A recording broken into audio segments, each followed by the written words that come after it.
കേരളത്തിന് അങ്ങനെ ഏറ്റവും വലിയൊരു സന്തോഷ വാർത്ത വന്നിരിക്കുകയാണ്. എയിംസ് കേരളത്തിൽ വന്നു. എവിടെയെന്നുള്ളത് വളരെ അടുത്ത ദിവസങ്ങളിൽ കേന്ദ്ര ഗവൺമെൻറ് പ്രഖ്യാപിക്കും. തിരുവനന്തപുരം കാട്ടാക്കട മുതൽ എറണാകുളം, തൃശ്ശൂർ, കോഴിക്കോട്, കാസർഗോഡ് തുടങ്ങി ആലപ്പുഴ തുടങ്ങിയ ഒരു 4-5 ജില്ലകളിലായി 10 സ്ഥലങ്ങൾ കേന്ദ്രത്തിന് കൊടുത്തിട്ടുണ്ട്. നേരത്തെ 3 സ്ഥലം ചോദിച്ചിട്ട് കൊടുക്കാതിരുന്ന ഗവൺമെൻറ്റാണ് ഈ വീണ ജോർജിൻ്റെ ഗവൺമെൻറ്, പിണറായിയുടെ ഗവൺമെൻറ്. 3 സ്ഥലം ചോദിച്ചിട്ട് കൊടുത്തില്ല. മുരളീധരൻ ചേട്ടൻ 3 ഇരട്ടി സ്ഥലം കൊടുത്തു. 10 സ്ഥലം കൊടുത്തിരിക്കുകയാണ് 5 ജില്ലകളിലായിട്ട്. തൃക്കരിപ്പൂരടക്കം 5 ജില്ലകളിലായി 10 സ്ഥലം കൊടുത്തു. ഏത് സ്ഥലം വേണോ അവർക്ക് വന്ന് പരിശോധിക്കും. അപ്പോൾ അതിൻ്റെ സെൻട്രൽ ടീം വരാൻ പോകുന്നു, സമയമാകുന്നു. JP നദ്ദ കഴിഞ്ഞ ദിവസം പറഞ്ഞു, ആരോഗ്യമന്ത്രി പറഞ്ഞു, 150 കോടി രൂപ തിരുവനന്തപുരം മെഡിക്കൽ കോളേജ്, 2ാമത്തെ മെഡിക്കൽ കോളേജിന് അനുവദിച്ചു, ജനറൽ ഹോസ്പിറ്റൽ മെഡിക്കൽ കോളേജിലാക്കാൻ അനുവദിച്ചു. ഇനിയിപ്പോൾ അതിൻ്റെ ഈ ഇന്ത്യ മെഡിക്കൽ കമ്മീഷനിൽ നിന്നൊക്കെ ഉള്ള കമ്മിറ്റിയിൽ നിന്നൊക്കെയുള്ള അനുവാദവും കാര്യങ്ങളും ഒക്കെ സീറ്റൊക്കെ വർദ്ധിപ്പിക്കണേ വേണം. അപ്പോൾ അതെല്ലാം കൂടെ കൊടുത്തു കഴിയുമ്പോൾ ഇവിടെ സീറ്റൊക്കെ വർദ്ധിപ്പിക്കാം. നമ്മളെ കുറേ കുട്ടികൾ കൂടി ഡോക്ടർമാരാകും, നഴ്സുമാരാകും, പാരാമെഡിക്കൽസും ആവും. മെഡിക്കൽ കോളേജിനുള്ള സംവിധാനങ്ങൾ വീണ്ടും വരുന്നു. അങ്ങനെ ഒരു വശത്ത് മെഡിക്കൽ കോളേജ് സംവിധാനങ്ങൾ വരുന്നു, മറുവശത്ത് എയിംസ് വരുന്നു. കിനാലൂരിലാണോ, കോഴിക്കോടിലാണോ, ആലപ്പുഴയിലാണോ, തിരുവനന്തപുരം, എന്തായാലും ഒരു കാര്യം പറയണം, ഒരു വളരെ പ്രധാനമാണ്.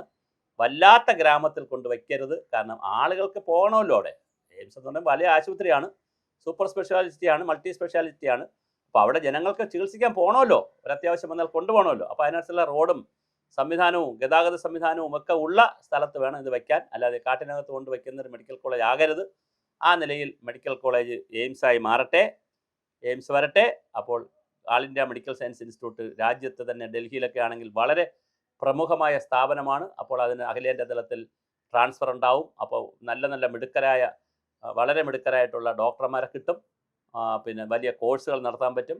ഇൻ്റർനാഷണൽ റിലേഷനുള്ള ഹെൽത്ത് ഫെസിലിറ്റി കൊടുക്കാൻ പറ്റും ആളുകൾക്ക്.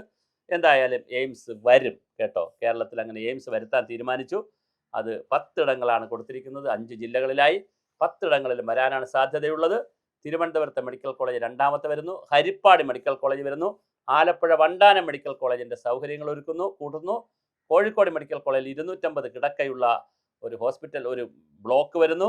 തിരുവനന്തപുരത്തുള്ള ഒരു ബ്ലോക്ക് മാറ്റി, പനി ബ്ലോക്ക് മാറ്റി പുല്ലനാർക്കോട്ടയ്ക്ക് മാറ്റി. അങ്ങനെ സമഗ്രമായ ഇൻഫ്രാസ്ട്രക്ചർ വൈസുള്ള മാറ്റങ്ങൾ തീർച്ചയായിട്ടും ആരോഗ്യരംഗത്ത് വരുന്നു. ഇനി വളരെ പ്രധാനമായി ആരോഗ്യവകുപ്പ് ശ്രദ്ധിക്കേണ്ടതാണ്, ഒരു ആരോഗ്യ സാക്ഷരതയിലേക്ക് പോകണം. പ്രൈമറി ഹെൽത്ത് സെൻ്ററുകളെ ആരോഗ്യ കേന്ദ്രങ്ങളാക്കി മാറ്റണം. ആരോഗ്യമെന്നാൽ ആശുപത്രിയല്ല, ആരോഗ്യമെന്നാൽ ചികിത്സയല്ല, ആരോഗ്യമെന്നാൽ ജീവിതശൈലിയാണ്, ജീവിക്കുന്ന രീതിയാണ് എന്ന് കൊച്ചുകുട്ടികൾ മുതൽ മുതിർന്നവരെ വരെ പഠിപ്പിക്കുന്ന അങ്ങനെ ഒരു ആരോഗ്യ വിദ്യാഭ്യാസം കൊടുക്കുന്ന സ്ഥാപനങ്ങളായി ആരോഗ്യ കേന്ദ്രങ്ങളെ മാറ്റണം. ഒരുപക്ഷെ എയിംസ് ഒക്കെ വരുന്നത് അതിന് സഹായമാകും. അങ്ങനെ കൂടുതൽ എഡ്യൂക്കേഷൻ പ്രോസസ്സൊക്കെ എടുക്കാനുള്ള സാധ്യത കൂടും. അപ്പോൾ രാജ്യത്ത് എയിംസിൽ എല്ലായിടത്തുമുള്ള അഡ്മിഷൻ അനുസരിച്ച് മറ്റ് സംസ്ഥാനങ്ങളിലെ ആളുകൾ വന്ന് ജോലി ചെയ്യും. നമ്മുടെ സംസ്ഥാനങ്ങളിലവർക്ക് മറ്റ് എയിംസുകളിലേക്ക് പോകാൻ പറ്റും. അങ്ങനെ വളരെ വലിയൊരു സാധ്യതയാണ് തിരുവനന്തപുരത്തോ അല്ലെങ്കിൽ കേരളത്തിൽ എവിടെയാണെന്ന് വെച്ചാൽ വരുന്നത്. എന്തായാലും അതിന് സർക്കാർ പച്ചക്കൊടി കാണിച്ചിരിക്കുന്നു. കേന്ദ്ര സർക്കാരും പച്ചക്കൊടി, കേരള സർക്കാരും പച്ചക്കൊടി. അതുപോലെ തന്നെ ESI ആശ്രമ മൈതാനത്തുള്ള, കൊല്ലത്തെ ആശ്രമ മൈതാനത്തുള്ള ESI ഹോസ്പിറ്റലിനും എസൻഷ്യാലിറ്റി സർട്ടിഫിക്കറ്റ് പോയിട്ടുണ്ട്. ഇതിനേക്കാളൊക്കെ വളരെ മനോഹരമായ ഒരു കാര്യം, കരുണാകരൻ്റെ പേരിലാണ് തിരുവനന്തപുരത്ത് മെഡിക്കൽ കോളേജ് വരുന്നത്. തീർച്ചയായിട്ടും അദ്ദേഹം അതിന് അർഹനാണ്. കാരണം Thiruvananthapuram RCC regional cancer centre തുടങ്ങുന്നതിൽ വലിയ പങ്ക് കരുണാകരനുണ്ട്. അദ്ദേഹത്തിൻ്റെ ഒരു നിശ്ചയദാർഢ്യവും പിടിവാശി എന്നു പറയാം, ഒരു മുഖ്യമന്ത്രിയുടെ പിടിവാശിയാണ് തിരുവനന്തപുരത്ത് റീജിയണൽ ക്യാൻസർ സെൻറ്റർ വന്നത്. അത് എത്രയോ ദീർഘവീക്ഷണമുള്ള ഒരു പദ്ധതിയായിരുന്നു. അല്ലെങ്കിൽ ഈ പറഞ്ഞതുപോലെ മെഡിക്കൽ കോളേജിൽ കിടന്നിരുന്ന ചെറിയൊരു യൂണിറ്റായി കിടന്ന സംവിധാനത്തെ രാജ്യത്തെ തന്നെ ഏറ്റവും വലിയൊരു ക്യാൻസർ സെൻ്ററാക്കി മാറ്റാൻ വളരെ ദീർഘവീക്ഷണത്തോടു കൂടി പ്രവർത്തിച്ചത് കരുണാകരനാണ്. ശരിക്കും അദ്ദേഹത്തിൻ്റെ പേര് റീജിയണൽ ക്യാൻസർ സെൻ്റർ എന്നാണ് അദ്ദേഹത്തിൻ്റെ പേര് കൊടുക്കേണ്ടിയിരുന്നത്. പക്ഷേ അദ്ദേഹത്തിൻ്റെ പേര് ഇപ്പോൾ കൊടുക്കാൻ പോകുന്നത്, ഇന്നിപ്പോൾ ഉത്തരവായെന്ന് അറിയുന്നത്, മെഡിക്കൽ കോളേജിനാണ്. എന്തായാലും അദ്ദേഹത്തിൻ്റെ പേര് കൊടുക്കട്ടെ. ബാക്കി തിരുവനന്തപുരത്തുള്ള പല മെഡിക്കൽ കോളേജ്, തിരുവനന്തപുരം മെഡിക്കൽ കോളേജും തൈക്കാട് ഹോസ്പിറ്റലും അതുപോലെ തന്നെ ജനറൽ ഹോസ്പിറ്റലും പേരൂർക്കട ഹോസ്പിറ്റലും പിന്നെ SIT പോലുള്ള ഔട്ടതിരുന്ന ഇതെല്ലാം തുടങ്ങിയത് രാജാവിൻ്റെ കാലത്താണ്. അവിടെയൊക്കെ അവരുടെയൊക്കെ പേരുകളൊക്കെ കൊടുക്കേണ്ടത് തന്നെയാണ്. ചിത്തിര ഇരുനാളിൻ്റെയും പിന്നെ രാജാക്കന്മാരുടെയും രാജ്ഞിമാരുടെയൊക്കെ പേരൊക്കെ കൊടുക്കേണ്ടതാണ്. അതുപോലെ വിമാനത്താവളം, തിരുവനന്തപുരത്ത് ഒരുപാട് കാര്യങ്ങൾ തുടങ്ങിയിട്ടുണ്ട്. സ്വതന്ത്ര കേരളത്തിൽ സ്വാതന്ത്ര്യം കിട്ടിയതിന് ശേഷം അല്ലെങ്കിൽ കേരളം രൂപീകരിച്ചതിന് ശേഷം ശരിക്കും പറഞ്ഞാൽ തിരുവനന്തപുരത്ത് പ്രധാനപ്പെട്ട സ്ഥാപനങ്ങൾ വളരെ കുറവാണ്. മറ്റ് ജില്ലകളെ അപേക്ഷിച്ച് സ്ഥാപനം കുറവാണ്. പക്ഷേ അതിന് ഒരു രാജീവ് ഗാന്ധി ബയോടെക്നോളജി സെൻറ്റർ കേരളത്തിൽ വന്നു. അത് തുടങ്ങിയത് കരുണാകരനാണ്. അതുപോലെ റീജിയണൽ ക്യാൻസർ സെൻറ്റർ തുടങ്ങിയത് കരുണാകരനാണ്. ഇപ്പോഴത്തെ കരുണാകരൻ്റെ മകൻ വന്നിട്ട് ഒരു മെഡിക്കൽ കോളേജ് കൂടി കൂടുതൽ കൊണ്ടുവരുന്നു. അത് വലിയ കാര്യമാണ്. തിരുവനന്തപുരത്തെ സംബന്ധിച്ചിടത്തോളം തലസ്ഥാന നഗരമാണ്. ആയിരങ്ങളാണ് തിരുവനന്തപുരം മെഡിക്കൽ കോളേജിൽ വന്ന് ബുദ്ധിമുട്ടുന്നത്. അതിനുള്ള പരിഹാരം എന്നുള്ള നിലയിൽ ഈ മെഡിക്കൽ കോളേജ് വരട്ടെ. എയിംസും കൂടി വന്നു കഴിയുമ്പോൾ തീർച്ചയായിട്ടും കേരളത്തിൻ്റെ ആരോഗ്യരംഗത്തിന് വലിയ ഇൻഫ്രാസ്ട്രക്ചർ ആവും. ഇനി വേണ്ടത് മെഷീൻസും അതിനനുസരിച്ചുള്ള സ്റ്റാഫും പിന്നെ ഇതിനെല്ലാറ്റിനുപരിയായിട്ട് ഒരു സേവന മനോഭാവമുള്ള സ്റ്റാഫിനെ മാറ്റി തീർക്കുക എന്നുള്ള ഒരു വലിയ എഡ്യൂക്കേഷൻ പ്രോസസ്സുണ്ട്. ഇതെല്ലാം കൂടി വരുമെന്ന് തന്നെ നമുക്ക് പ്രതീക്ഷിക്കാം.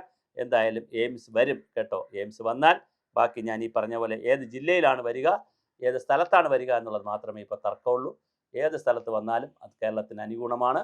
പ്രത്യേകിച്ച് ഇപ്പോൾ ട്രെയിനും ഒക്കെ വരുന്ന സാഹചര്യത്തിൽ തീർച്ചയായിട്ടും വരട്ടെ. എയിംസ് വന്നാൽ നമുക്ക് അത് സഹായകമാകും. ഈ പല വർഷങ്ങളായി ഇപ്പോൾ എനിക്ക് തോന്നുന്നു നരേന്ദ്രമോദി വന്ന് 10 വർഷം കഴിഞ്ഞ് 12ാമത്തെ വർഷത്തിലേക്ക് കയറുമ്പോഴും എയിംസ് നമ്മൾ പറഞ്ഞുകൊണ്ടിരിക്കുന്നേ ഉള്ളൂ. UPA ഗവൺമെൻറ് കാലം മുതൽ നമ്മൾ എയിംസ് പറയുന്നതാണ്. പക്ഷേ ഇപ്പോഴിതെന്തായാലും എയിംസ് വരും എന്നുള്ള രീതിയായിട്ടുണ്ട്. ഏത് ജില്ലയിലായിട്ടും വരട്ടെ. അതിൻ്റെ എസെൻഷ്യാലിറ്റി സർട്ടിഫിക്കറ്റൊക്കെ കൊടുത്തിട്ടുണ്ട് എന്നാണ് അറിയുന്നത്. കൃത്യമായി JP നദ്ദ ഡൽഹിയിൽ മുരളീധരൻ മന്ത്രിയോട് പ്രഖ്യാപിച്ചു കഴിഞ്ഞു. തിരുവനന്തപുരത്തേക്ക് 150 കോടി രൂപ മെഡിക്കൽ കോളേജിന് ഉടനെ തന്നെ അതിൻ്റെ വർക്ക് ആരംഭിക്കും. പേര് വിട്ടു. പിന്നെ അത് കഴിഞ്ഞാൽ ഇത് വരുന്നു, എയിംസ് വരുന്നു. എല്ലാം കൂടി ആരോഗ്യരംഗം വളരെ ഉച്ചസ്ഥായിലേക്ക് പോട്ടെ. വീണ ജോർജ് ഇത് കണ്ട് പഠിക്കട്ടെ.